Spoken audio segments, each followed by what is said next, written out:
ముఖ్యమంత్రి చంద్రబాబు నాయుడు పూర్తిగా చేతులెత్తేశారు. జగన్మోహన్ రెడ్డి ఎన్నికల సమయంలో స్పష్టంగా చెప్పారు, ఏమాత్రం అవకాశం ఉన్నా నేనే ఇంతకు మించి సంక్షేమ పథకాలు సాయం చేసేవాడిని, కానీ ఇంతకు మించి బడ్జెట్ సపోర్ట్ చేయదు అన్నారు. అప్పుడు చంద్రబాబు నాయుడు ఊరూరా తిరిగి జగన్మోహన్ రెడ్డి కాడిపడేశారు. అతడికి అనుభవం లేదు, నాకు అనుభవం ఉంది, సంపద సృష్టించి మరి ఈ సూపర్ 6లు అమలు చేస్తా, ఒక పిల్లాడికి కాదు ఎంతమంది పిల్లలు ఉంటే అంతమందికి అమ్మఒడి ఇస్తా, ప్రతి రైతుకు రైతు భరోసా ఇస్తా, ప్రతి మహిళకు నెల 1500 ఇస్తా, నిరుద్యోగ భృతి 3000 ఇస్తా, లేకుంటే 20 లక్షల ఉద్యోగాలు ఇస్తా, ఇదంతా నా వల్లే సాధ్యమని చెప్పారు. జనసేన మీడియా అంతా కూడా వంతపడింది. ఆ రోజు మాత్రం చంద్రబాబు నాయుడు స్పష్టంగా ఇంకో విషయం కూడా చెప్పారు, ఈ రాష్ట్రాన్ని 14 లక్షల కోట్ల రూపాయల అప్పుల్లోనికి జగన్మోహన్ రెడ్డి తీసుకెళ్లారని చెప్పారు. అంటే ఈ రాష్ట్రం ఆర్థిక ఇబ్బందుల్లో ఉంది అన్నది కూడా ఆయనకు తెలుసు. కానీ నిజమేంటి, ఎన్నికలు అయిపోయిన తర్వాత అధికారంలోకి వచ్చిన తర్వాత తెలుగుదేశం పార్టీ ప్రభుత్వం అసెంబ్లీ వేదికగానే ఈ రాష్ట్ర అప్పు 14 లక్షల కోట్లు కాదు 7,20,000 కోట్ల వరకు ఉంది అని చెప్పింది. అంటే 14 లక్షల కోట్ల రూపాయల అప్పు ఉంది అని చెప్పిన చంద్రబాబు నాయుడు అలాంటి పరిస్థితి ఉన్నప్పటికీ కూడా ఈ పథకాలన్నీ అమలు చేస్తా, సూపర్ 6 అమలు చేస్తానని హామీ ఇచ్చారు. కానీ గెలిచిన తర్వాత ఆ అప్పు 7 లక్షల కోట్ల చిల్లరే అని తేలింది. అంటే అప్పుడేమి ఇంకా స్వేచ్ఛగా ఇంకా ఉత్సాహంగా ఈ పథకాలు అమలు చేసేందుకు చంద్రబాబు నాయుడు ముందుకు రావాలి. కానీ ఇప్పుడు మొత్తానికి మొత్తం జగన్మోహన్ రెడ్డి చెప్పినట్టుగానే మొత్తానికి మొత్తం ఎగనామం పెట్టేందుకు రెడీ అవుతున్నారా? వచ్చే విద్యా సంవత్సరం లోపు తల్లికి వందనం అమలు చేస్తాం, ఎంతమంది పిల్లలకుంటే అంతమందికి డబ్బులు ఇస్తామని ఇటీవల క్యాబినెట్ మీటింగ్ తర్వాత క్యాబినెట్లో నిర్ణయం తీసుకున్నామంటూ ఐఎన్పిఆర్ మినిస్టర్ పార్థసారథి చెప్పారు. కానీ ఈరోజు ముఖ్యమంత్రి చంద్రబాబు నాయుడు గారు చేసిన వ్యాఖ్యలు చూస్తూ ఉంటే ఎంత దిగ్భ్రాంతికరంగా ఉన్నాయి. అవస్థలు రైతులే పడాలి కానీ నేను పడేందుకు సిద్ధంగా లేను అని ఆయన స్పష్టంగా చెప్తున్నారు. చంద్రబాబు నాయుడు గారు ఏమన్నారో చూద్దాం ఒకసారి. వాస్తవాలు కూడా ప్రజలకు చెప్పకపోతే ఇంకా నేను రాలేదు, చేసేయలేకపోతున్నాడు, డబ్బులున్నాయి ఎందుకు చేయలేదు, నేను చేస్తా అన్నాడు కదా, నమ్ముకున్నాం కదా అనే ఫీలింగ్ వస్తున్నారు. అవి కూడా చెప్పాలి. ఇప్పుడు గవర్నమెంట్ ఆఫ్ ఇండియా ఇచ్చారు, ఒక 15,000 కోట్లు వరల్డ్ బ్యాంక్ నుంచి అమరావతికి ఇచ్చారు, ఒక 12,150 కోట్లు పోలవరానికి ఇచ్చారు, ఒక 11,114 కోట్లు రివైవల్కి ఇచ్చారు.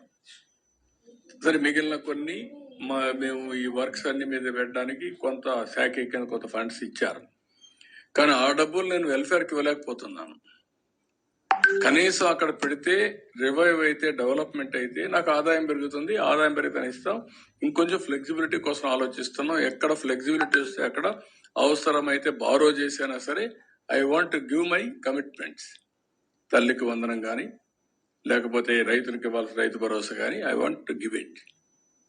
ఏది రైతు అయినా అవస్థపడాలి, గవర్నమెంట్ అయినా అవస్థపడాలి. నాకు ఫ్లెక్సిబిలిటీ ఉంటే నేను అవస్థ తీసుకోవడానికి సిద్ధంగా ఉన్నా. I will give it. ఆ ప్రయత్నంలోనే అనునిత్యం ఉన్నాం. మా డిపార్ట్మెంట్కి అదే చెప్పాం. They are also doing same exercise. ఒక్క నిమిషం కూడా వెయిట్ చేయాలి నాకు ఫ్లెక్సిబిలిటీ ఉంటే. ఇప్పుడే దాని మీద కూడా ప్లాన్ చేసుకున్నాం, వర్కౌట్ చేస్తున్నాం. I will come out. మీకు ఎందుకంటే ఇవన్నీ కూడా మీరు ప్రజలకు తెలియజేయాల్సిన బాధ్యత మనందరికీ మీద ఉంది. ఇట్ ఇస్ ఓన్లీ, అందుకే నేను చాలాసార్లు చెప్పాను, ఒక పబ్లిక్ పాలసీ. చంద్రబాబు నాయుడు గారు చాలా స్పష్టంగా చెప్తూ ఉన్నారు, నన్ను నమ్ముకున్నాం కదా, నమ్మాం కదా, ఇస్తారని ఓట్లు వేసాం కదా అని నా మీద ఫీలింగ్స్ పెంచుకుంటూ ఉన్నారు అని. ఫీలింగ్స్ పెంచుకోవద్దండి తన మీద చెప్తున్నారు. కేంద్ర ప్రభుత్వం కూడా సాయం చేసింది, ఆ అపురూపంలో అమరావతి, పోలవరం లాంటివి ఇచ్చింది. కానీ వాటిని నేను వెల్ఫేర్కు, సంక్షేమ పథకాలకు మళ్లించలేకపోతున్నాను అని కూడా ఆయన చెప్తున్నారు. ఇప్పటికైనా ప్రజలకు వాస్తవ పరిస్థితులు చెప్పాల్సిన అవసరం నా మీద ఉంది అంటున్నారు. అంటే ఇంతకాలం దాచారు, ఇప్పుడు అన్ని వాస్తవ విషయాలన్నీ చెప్తున్నారు. జగన్మోహన్ రెడ్డి చెప్పిందే కరెక్ట్, నమ్ముకున్నాం కదా, చేస్తామనుకున్నాం కదా అన్న ఫీలింగ్ వస్తున్నారు. కానీ కేంద్రం ఇచ్చిన డబ్బులు నేను వెల్ఫేర్కి ఇవ్వలేకపోతున్నాను. అక్కడ పెడితే అంటే అమరావతి చోట పెడితే అభివృద్ధి చెందితే ఆదాయం పెరుగుతుంది, అప్పుడు ఇస్తా, రైతు భరోసా కానీ తల్లికి వందనం కానీ ఇవ్వచ్చు అని చెప్తున్నారు. అంటే ఎప్పుడు అమరావతి అభివృద్ధి జరుగుతుంది, ఎప్పుడు ఈ ప్రాజెక్టులు పూర్తవుతాయి, ఎప్పుడు దాని నుండి ఆదాయం వస్తుంది అంటే అప్పటి వరకు ఇంకేమీ ఇవ్వరు అన్నది ఇండైరెక్ట్గా చెప్తూ ఉన్నారు. కనీసం తల్లికి వందనం కూడా ఆదాయం వచ్చిన తర్వాత అంటున్నారు. మరి ఇప్పుడు వచ్చే విద్యా సంవత్సరం ప్రారంభంలో ఇస్తారా లేదా అన్నది కూడా ఇప్పుడు డౌటే. దాంతోపాటు రైతైనా అవస్థపడాలి, ప్రభుత్వమైనా అవస్థపడాలి. ఒక ముఖ్యమంత్రి ఇలా మాట్లాడచ్చా? రైతులు అవస్థపడచ్చు, రైతులైనా పడాలి, ప్రభుత్వమైనా అవస్థపడాలి. ఫ్లెక్సిబిలిటీ ఉంటే, వీలుంటే, అవకాశం ఉంటే ప్రభుత్వం పడేది ఆ అవస్థ. కానీ లేదు అంటే ఇండైరెక్ట్ రైతులు అవస్థపడండి అని చెప్తున్నారు. అంటే రైతు భరోసా ఇచ్చే ఆలోచన లేదా, ఇప్పట్లో లేదా? అమరావతి నిర్మాణం పూర్తయితేనే రైతులకు భరోసా ఇస్తారా? ఇప్పుడు రాష్ట్ర ప్రజలంతా అమరావతి ఎప్పుడు పూర్తవుతుంది అని ఎదురు చూడాలా? అమరావతిలో ఎప్పుడు ఆదాయం వస్తుంది అని ప్రార్థనలు చేయాలా?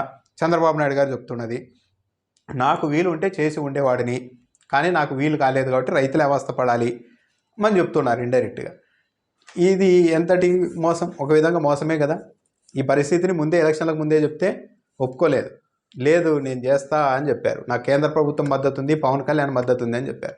అయితే చంద్రబాబు నాయుడు గారు ఇలా చేస్తారు అని బీజేపీ వాళ్ళు కూడా ముందే ఊహించినట్టుకున్నారు.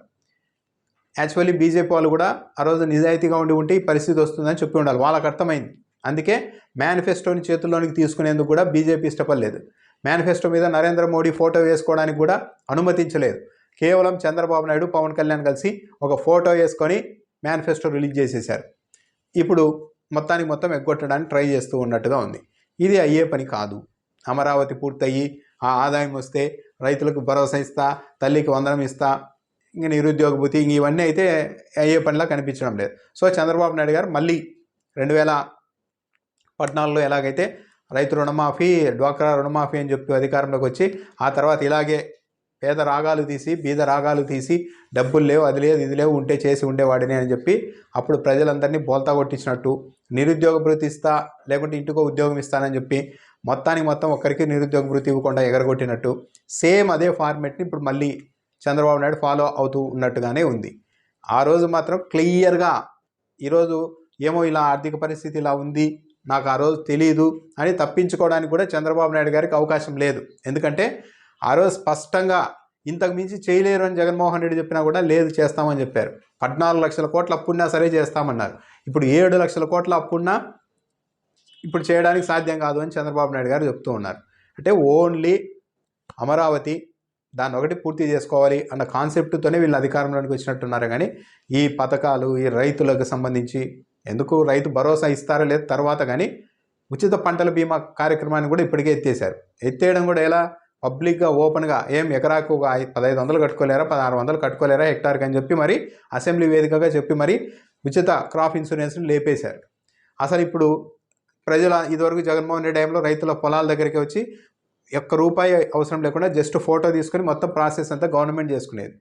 ఇప్పుడు ఆ ప్రాసెస్ నడుస్తుందేమో అని చాలామంది రైతులు ఎదురు చూశారు. ఆ టైం కూడా అయిపోయింది. చాలామంది కనీసం వాళ్ళ పంటలకి ఇన్సూరెన్స్ కూడా చేసుకోలేకపోయారు. అది ఈరోజు పరిస్థితి. మన ముఖ్యమంత్రి గారు అయితే చాలా స్పష్టంగా చెప్తున్నారు, ఆదాయం వస్తేనే పథకాలు ఉంటాయి, అంతవరకు ఆగాల్సిందే, అంతవరకు నా మీద ఫీలింగ్స్ పెట్టుకోవద్దండి, నమ్మాం కదా, చేస్తారనుకున్నాం కదా అని అనుకుంటున్నారు, వాస్తవ పరిస్థితి వివరించాల్సిన అవసరం ఉంది అని చెప్తున్నారు. అంటే పథకాలు అయితే ఇక లేనట్టే దాదాపు. చంద్రబాబు నాయుడు గారు అయితే ఈ పథకాల అమలుకైతే సుముఖంగా లేరు.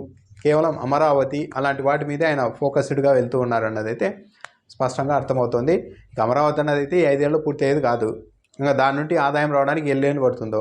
ఇంకా అప్పటి వరకు ఈ పథకాలు ఇవ్వము అని అంటున్నారంటే ఆల్మోస్ట్ 2014-19 మధ్య ఫాలో అయిన ఫార్ములానే మళ్ళీ చంద్రబాబు నాయుడు గారు తెరపైకి తెచ్చారు అనేది అయితే క్లియర్గా అర్థమవుతోంది. ఆయనకేం 2014-19 మధ్య హామీలు ఎగ్గొట్టిన 5 ఏళ్ల గ్యాప్తో మళ్ళీ గెలిపించారు. ఇప్పుడు కూడా మహా అయితే 34లో ఓడిస్తారు, 29లో ఓడిస్తారు, మళ్ళీ 34కి మళ్ళీ ఇంకో కొన్ని హామీలు పెట్టుకొని మళ్ళీ వెళ్దాం, కొత్త ఓటర్లు వస్తారు, ముసలి వాళ్ళు 2-3 సార్లు తన చేతుల్లో మోసపోయిన వాళ్ళు ఓట్లు లేకపోయినా కొత్త జనరేషన్ వస్తూ ఉంటుంది. ఆ కొత్త ఓటర్లు మనం చేసే ప్రచారం చూసి నిజంగానే చంద్రబాబు నాయుడు వస్తే అద్భుతాలు జరుగుతాయి అనుకుంటారు, ఓట్లు వేస్తారు, మనం గెలుద్దాం, 5 ఏళ్ల విరామం 5 ఏళ్ల అధికారం అన్న ఫార్ములాని చంద్రబాబు నాయుడు గారు ఫాలో అవుతున్నట్టుగా ఉంది.